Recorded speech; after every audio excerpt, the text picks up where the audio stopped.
Hi guys, welcome to our second episode of Exploring Diverse Perspective through world religions and belief systems with disciplines in social sciences. I'm your host for today, Christine, and we're joined by... Hi guys, I'm James. Hi, I'm Christian. Last time, nagkaroon tayo ng short introduction tungkol sa dalawang subjects and we've also talked about our topic, which is the reflection on a society. Today, we will delve into our first lesson in world religion and belief system, the religion Judaism. So, Judaism, one of the oldest monotheistic religion originating around 3,500 BC, 500 BC or CE, years ago. They are Jews and they call their God as Yahweh. There are actually conflicting ideas on what constitutes to be a Jew. On the other hand, lahat naman ng branches ng Judaism, nagsasabi sila na nadidetermine yan according sa kanilang genealogy. We have two. Do you guys have an idea? Di ba yun yung conservative and reform Judaism? And yes, and what about it? Kapag sinabi natin conservative, tumutukoy siya as being born sa Jewish mother, tapos reform na one sa Judaism kung parehas father and mother. Meron actually mga famous na Jews like Henry Alfred Kissinger, the famous scientist Albert Einstein, Jonas Salk, and Hyman Rickover. My next question for you guys is, can you tell us the core beliefs and practices of Judaism, and then we will discuss each one of them? Sure, like you said, Jewish people believe there's only one God who has established a covenant or special agreement with them. Their God communicates to believers through prophets and rewards good deeds while also punishing the evil.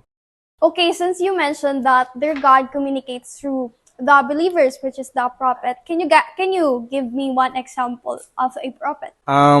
Si Moses. Si Moses kasi yung nagled ng Israelitas out of Egypt after being enslaved for hundreds of years. According to scriptures, God revealed His laws known as the Ten Commandments kay Moses sa Mount Sinai. Yes, that's right. How about you, James? So, Jewish people worship in holy place known as synagogue. Kasama yung spiritual leader which called rabbis. Also, six-pointed star of King David, symbol of Judaism. To add, the Star of David symbolizes the connection between God, the Israel, and the Torah. It also symbolizes the relationship between God and the people, or the seven virtues, which is the kindness, severity, harmony, perseverance, splendor, foundation, and the royalty. Now, let's talk about the founder of Judaism. Who is Abraham? Or sino nga ba si Abraham? At ano yung papel niya sa Judaism? So, ang origin kasi ng Jewish faith ay unexplained throughout the Torah. According to the text, God first revealed Himself to a Hebrew man named Abraham, who became known as the founder of Judaism. Oo, kasi Jews believe that God made a special covenant with Abraham and that he and his descendants were the chosen people who would create a great nation. Paano nagsimula or ano yung pinakaunang kaganapan na nangyari sa buhay ni Abraham, if you guys still remember?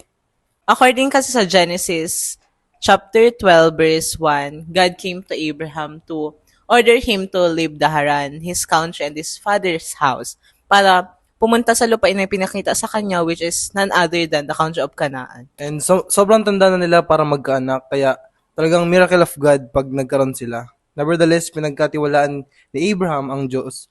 Naniniwala siya na sa pinangako sa kanya. And what happened next?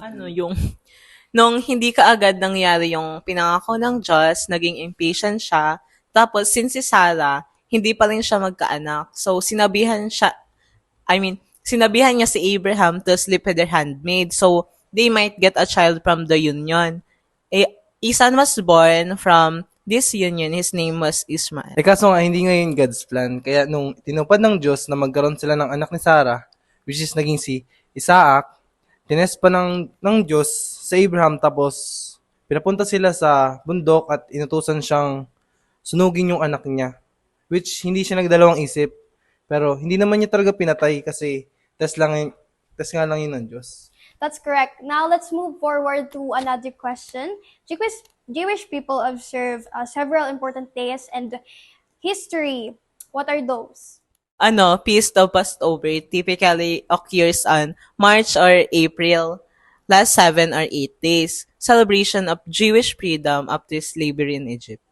Yep, basically it refers to a biblical story of when the Hebrew God passed over on houses of Jewish families and saved their children during the flood that was said to have killed all the firstborn babies in Egypt. And yung Hanukkah, also known as the Festival of Lights, lasts 8 days during late November or December.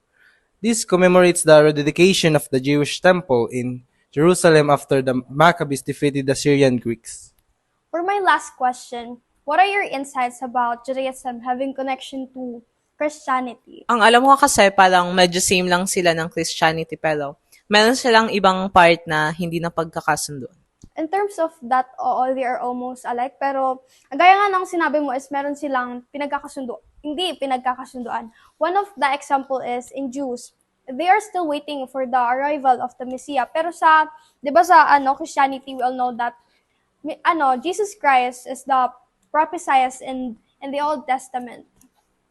So sa Judaism, hindi nila tinanggap si Jesus as Messiah. Oo, ayaw nilang tanggapin si Jesus na bilang kanilang Messiah kasi ang hinihintay nila hindi divine kundi isang knowledgeable human leader na descendant kay King David. Yes, that's right. Kasi hindi din sila kasi naniniwala sa Holy Trinity, which is the Father, the Son, or si Jesus Christ, and the Holy Spirit. Pati rin yung concept ng original sin na we inherit from our first parents na si Eve and Adam, they don't believe in that. It would be really difficult to define the universal set of values and practices that every Jew believes in. What is amazing is how Judaism survived amid this diversity, and they are united despite of their differences in terms of specific beliefs. And the next episode, we will be talking about the new religion, the Christianity. Thank you all so much for watching and listening to our podcast. Stay tuned for our next episode. Please like, follow, share, click the bell button, and don't forget to subscribe on our YouTube channel with other social media accounts. Bye! Make me sweat, make me hotter, make me lose my breath, make me water.